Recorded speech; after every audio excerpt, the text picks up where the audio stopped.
And I'm not meaning somebody sold you an annuity and told you to put all your money into an annuity. That's not what a financial plan is. And a lot of people who are putting themselves out there as doing retirement planning, unfortunately, that's their version of it, is selling you an illustration that they've created of how much income you're going to have. Hello, this is Mark Silverman, managing member and founder of Silverman & Associates, and I'm also a certified financial planner professional. I want to welcome you to the Saving with Silverman podcast. I'm glad you're here. Each week, we'll discuss different financial planning topics because making smarter choices about your money impacts the quality of your life.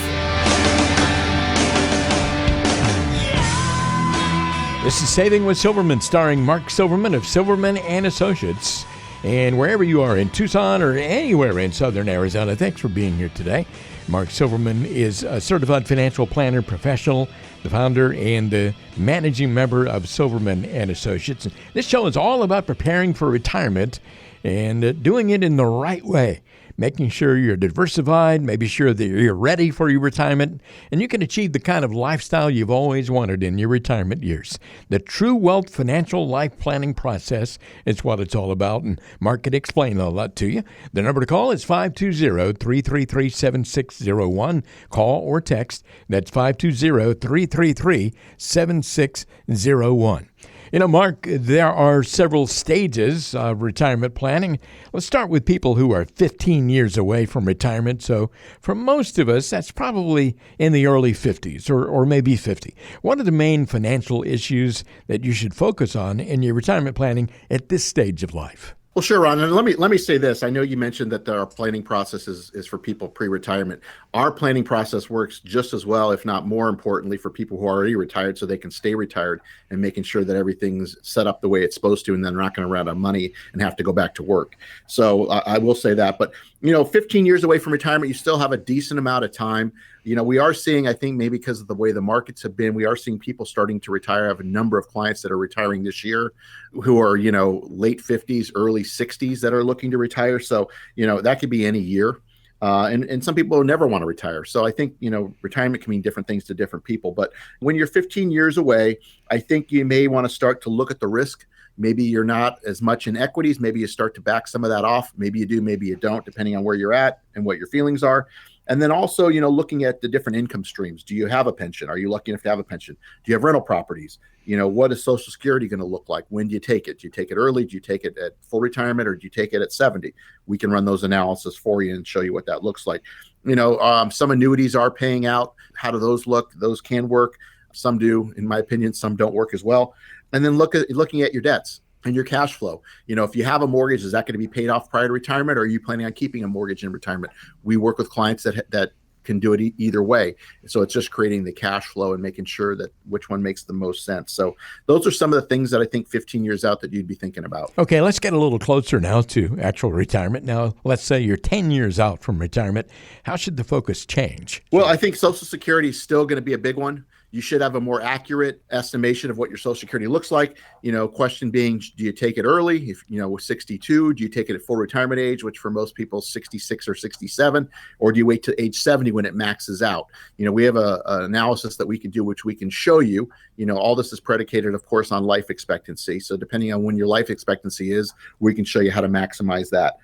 Also looking at some other things, looking at the risk in your portfolio. Now we need to be a little bit more cognizant of that. You don't want a situation where you're taking too much risk. Maybe we back off some of that. Maybe you don't, depending on what your goals look like and your risk tolerances, those sorts of things. Retirement age, running some projections there. If you have a pension, we can typically request that from your employer and see what type of numbers those look like. Do you take it just on you? Do you take it on you and your spouse? There's different options there. And then, how much longer do you really want to work? Do you want us to run an analysis and say, planning on retiring at age 60? Maybe it's age 65. Maybe it's age 70. One of the hiccups that we do run into if you're retiring prior to 65 is healthcare. Medicare pops in at 65. If you still have a spouse that's working, can you get on their plan? If you do retire, does your employer allow you to stay on their plan? So those are some of the things that kind of can cause a little bit of a hiccup, some workarounds that we need to. As I tell people, if you don't have a workaround for that, you plan on, having another mortgage payment basically for healthcare insurance. You're going to pay more and get less. That's unfortunately where we're at. Hopefully that gets solved at some point, but we'll see. And then starting to think about things that you want to do in retirement. What are your bucket list items? Are you going to travel? And if you are traveling, are you driving around the country? Are you flying around the world? What's it going to look like? And start to put numbers on what some of these goals are going to look like so we can plan what it is you're going to do in retirement and assign a spending goal each year for what those might look like. Okay, let's say that you are 5 years away from retirement now, probably 60 or maybe in your early 60s. What are the main things to consider at that point? Well, now you're really getting close. And so, depending on where we are market-wise, did we just come off a correction? Are we still anticipating a correction? Those sorts of things are always important to understand because, if you ask people that retired in 2007 versus people that retired in, say, 2009, they had two different experiences based on where the market was and where their assets were. So, understanding those things obviously are important. But looking at income streams, talking about Social Security, getting an estimate there. If you have pensions, getting an estimate there. Any other rental properties, or if you have annuities or anything else that might pay some income streams, looking at those sorts of things. And then reevaluating the risk, maybe taking some of that off the table, meaning moving more from stocks into bonds, et cetera. And then looking at retirement dates and running those projections through our financial planning software and seeing where you stand. What's your likelihood of achieving it, all of it is that you're trying to achieve, looking at the goals that we've set, et cetera, et cetera. And then how much income you're going to need, a spending plan. This is a big question. A lot of people say, how much am I going to need in retirement, which is easy to do when you're retired. The planning process is easier to do because we know what you're spending. We can tell you if you're going to run out or not. But when you're pre-retirement, getting a feel for that. And as a certified financial planner, we tell people, they say the general rule is about 70 to 80% of your working income you need in retirement. I would tend to argue, I think that number makes sense. If you have a mortgage and you no longer have that mortgage, you've paid it off prior to retirement, I think that number makes sense. I would say for most people, they're going to spend about the same in retirement as they will in their working years. In some cases, extreme cases, we have clients that spend more in retirement than they did in their working years. Everybody's situation is different, and we really need to uncover that and ask questions and get a good handle on that. Okay, we've talked about a whole lot of different stages leading up to retirement here. And we're speaking with Mark Silverman, of course, at Silverman and Associates on Saving with Silverman. Let's say that it is the day. It is the retirement date you've been building toward all this time. And on the day that you actually retire, what are the absolutely essential things that you need to have figured out already? Well, you need to have a financial plan in place to make sure that this is all going to work. And I'm not meaning somebody sold you an annuity and told you to put all your money into an annuity. That's not what a financial plan is. And a lot of people who are putting themselves out there as doing retirement planning, unfortunately, that's their version of it, is selling you an illustration that they've created of how much income you're going to have. What you need to do is understand if you know what income sources, where the money is going to be coming from. Is it coming from your investments? Is it coming from Social Security? Is it coming from rental properties? Where are these income sources coming? And you need an increasing income. And I'm here to tell you, most annuities don't keep up with inflation.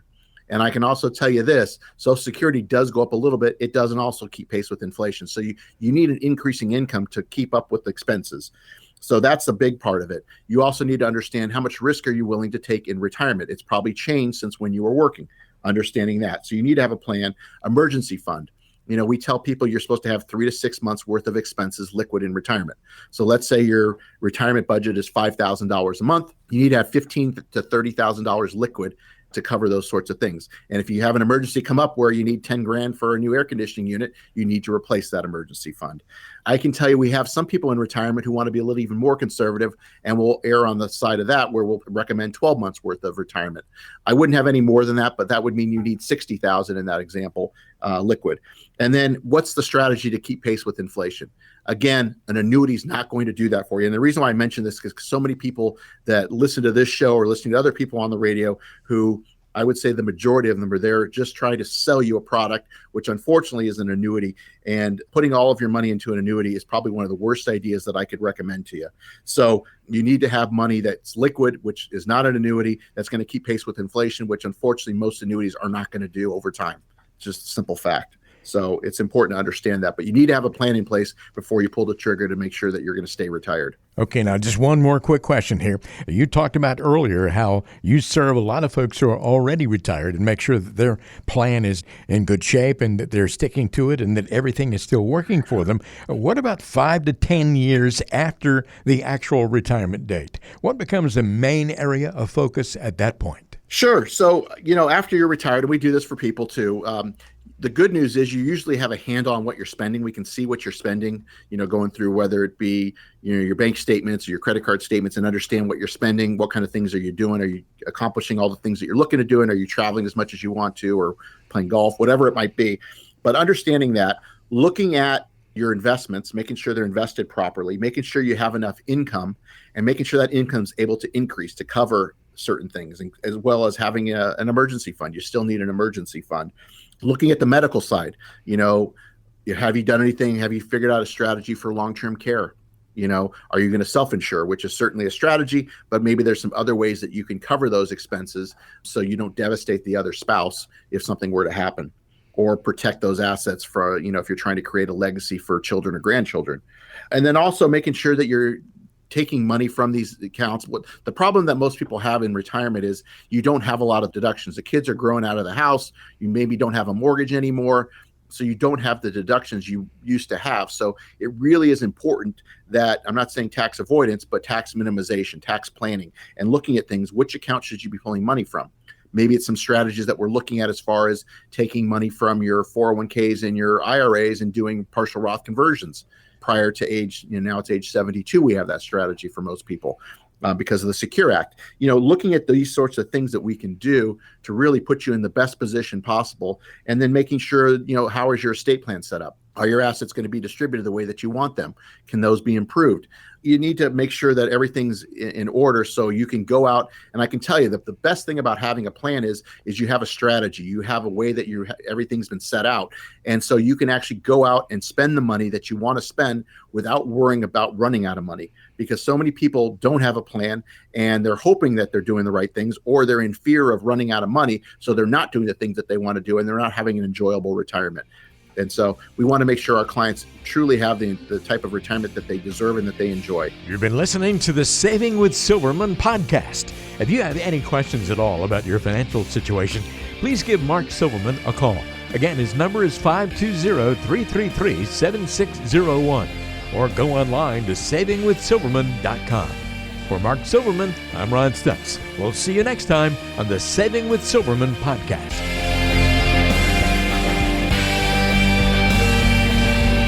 The Saving with Silverman podcast is brought to you by Silverman & Associates Wealth Management, LLC, based in Tucson, Arizona. The show is available on Apple Podcasts, Spotify, Google Podcasts, and everywhere you listen to shows. Subscribe to the show on your favorite app today and never miss an episode. Just search for Saving with Silverman to find us, or visit savingwithsilverman.com to listen to past episodes, to contact Mark, and to learn more about how to make smarter decisions with your money. Did you know that Mark Silverman also has a radio show? Tune in to Saving with Silverman Saturdays and Sundays at 3 p.m. on AM 790 KNST. All matters discussed on this show are for informational purposes only. Opinions expressed are solely those of Silverman & Associates Wealth Management, LLC, and staff. All topics covered are believed to be from reliable sources. However, Silverman & Associates Wealth Management, LLC makes no representation as to its accuracy or completeness. This show shall in no way be construed as a solicitation to sell securities or investment advisory services to residents of any state other than Arizona or where otherwise permitted. Topics should be discussed with your individual advisor prior to implementation. Fee-based financial planning and investment advisory services offered through Silverman & Associates Wealth Management, LLC, a registered investment advisor in the state of Arizona. Insurance products and services are offered through Silverman & Associates, an affiliated company.